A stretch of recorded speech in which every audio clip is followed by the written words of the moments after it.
ለምን በጣም ብዙ ተማሪዎች ኢንትራንስ ኤግዛም ላይ እንደሚወድቁ ታውቃላችሁ? ስለማይነቡ ነው? አይደለም። በጣም ብዙ ተማሪዎች እነዚህው የምነግራችሁን ስህተቶች ስለሚሰሩ ነው። እናንተም ለኢንትራንስ ኤግዛም እስከተዘጋጃችሁ ድረስ አሁን የምነግራችሁን ስህተቶች ግዴታ ማቆም አለባችሁ።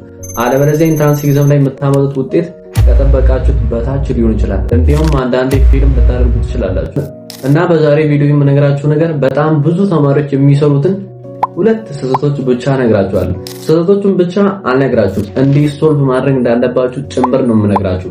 እስከመጨረሻ ይሄንን ቪዲዮ ካያችሁ ኢንትራንስ ኤግዛም ላይ የምታመጡትን ውጤት ከፍ ታደርጋላችሁ። ስለዚህ እስከመጨረሻ ከኔ ጋር መቆየት ግዴታ ነው። ሰላም፣ ለማታውቁኝ አቢድ እባላለሁ። ለቻናሌ አዲስ ከሆናችሁ ቻናሌን ሰብስክራይብ፣ ቪዲዮውን ላይክ በማድረግ ጀምሩ። እስከመጨረሻ ከኔ ጋር መቆየት እንዳይረሳ። በጣም ብዙ ሳናወራ ቀጥታ ወደ ቪዲዮ።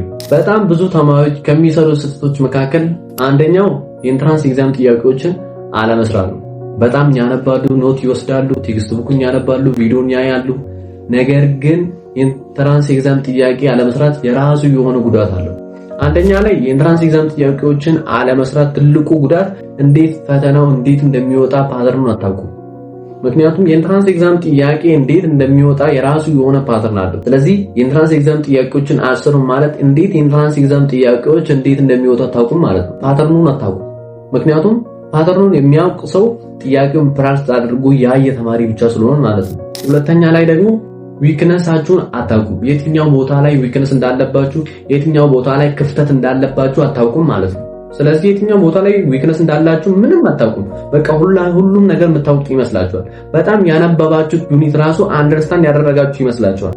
ጥያቄ ሲሰሩ ግን የትኛው ቦታ ላይ አንደርስታንድ እንዳላደረጋችሁ፣ የትኛው ቦታ ላይ ዊክነስ እንዳላችሁ ታውቃላችሁ። ስለዚህ ሁለተኛ ላይ ጥያቄ ያለ መስራት ጉዳቱ ዊክነሳችሁን አለማወቅ ነው። በሌላ መንገድ ፓስት ይር ኢንትራንስ ኤግዛም ማለት የኤግዛም ላንጉዌጅ ማለት ነው። ኤግዛሙ እንዴት እንደሚወጣ ማወቅ ማለት ነው። በቃ ፓስት ይር ኢንትራንስ ኤግዛሞችን መስራት ማለት። ስለዚህ አሁን ቀጣይ የምነግራችሁ ፓስት ይር ኢንትራንስ ኤግዛም ጥያቄዎችን የመስራት ጥቅም ምን እንደሆነ እነግራችኋለሁ። አንደኛ ላይ ፓስት ይር የመስራት ትልቁ ጥቅም ፓተርኑን ታውቃላችሁ፣ እንዴት ኤግዛሙ እንደሚወጣ ማለት ነው። የምታውቁት ነገር ሶስት ነገር ነው። አንደኛ ላይ ጥያቄ እንዴት እንደሚጠየቅ ታውቃላችሁ። ሁለተኛ ላይ ደግሞ የምታውቁት በየአመቱ የቱ ቦታ ላይ ጥያቄው ተደጋግሞ እንዴት እንደሚወጣ ታውቃላችሁ።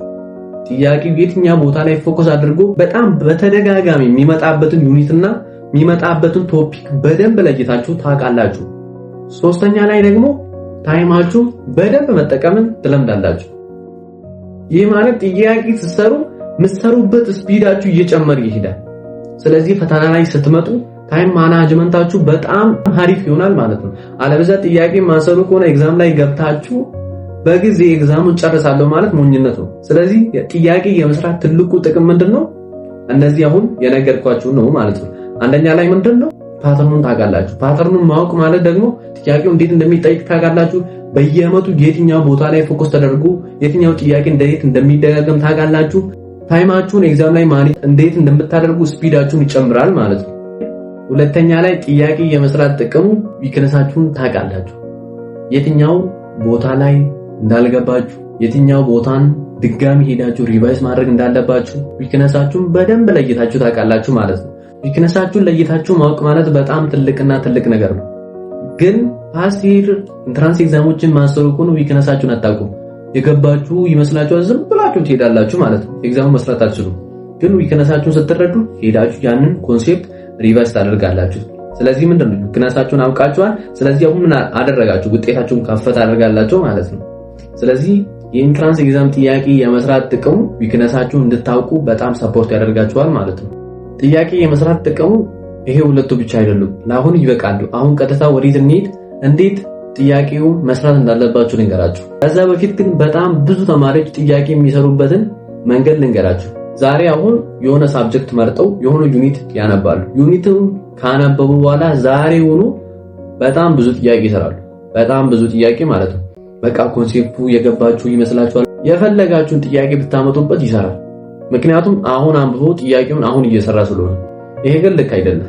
ማለቴ አሁን አንብባችሁ ጥያቄ አትስሩ እያልኳችሁ ሳይሆን አሁን ያደረገው መንገድ ትክክል አይደለም። እንዴት እንደሆነ ልንገራችሁ። አሁን ለምሳሌ ከፊዚክስ ቬክተር ማለት እንደዚህ ነው ብዬ ለሁላችሁም ነገርኳችሁ። ከዛ ቬክተር ምንድነው ብዬ ሁላችሁም ጠየቁት። ሁላችሁም መመለስ ትችላላችሁ። ቬክተር እንደዚህ ነው ብላችሁ ትመልሳላችሁ። ከሁለት ሳምንት በኋላ ከጠየቅኳችሁ ያንን ነገር ድጋሚ ያነበበና ሪቫይስ እያደረገ ያለ ተማሪ ብቻ ነው መመለስ የሚችለው እንጂ ሁላችሁም እንደ በፊቱ መመለስ አትችሉም። ስለዚህ አሁን አንብቦ አሁን ሁሉም ጥያቄ መስራት ማለት እንደዚህ ማለት ነው። አሁን የትኛው ጥያቄ ትመልሳላችሁ፣ ግን ከአንድና ከሁለት ሳምንት በኋላ ያ ጥያቄ የለም መስራት አትችሉም። እና አሁን ማድረግ አለባችሁ በትክክለኛው መንገድ ጥያቄ ለመስራት ማለት ነው። ታነባላችሁ፣ ግማሹን ጥያቄ ብቻ ነው የምትሰሩት፣ ጥቂቱን ትሰራላችሁ። ከዛ በቀጣይ አንድ ሳምንት አልፋችሁ ወይም ሁለት ሳምንት አልፋችሁ ያ ዩኒት ላይ በጣም ብዙ ጥያቄ ትሰራላችሁ። ከፈለገ ከባድ ይሁን እና በጣም ብዙ ጥያቄ ትሰራላችሁ። ጥያቄውን ለምን መጠቀም አለባችሁ ማለት ነው? ያንን ዩኒት ሪቫይስ ለማድረግ መጠቀም አለባችሁ። ስለዚህ ጥያቄ ሲሰሩ አሁን አንብባችሁ ሁሉም ጥያቄ ወስዳችሁ አትስሩ። አሁን አንብቡ፣ ከዛ የሆኑ ግማሽ ጥያቄዎችን ውሰዱ፣ ስሩ። ከዛ ከሆነ ታይም በኋላ የቀረውን ጥያቄ ሌላም ጨምሩበትና ጥያቄ ስሩ።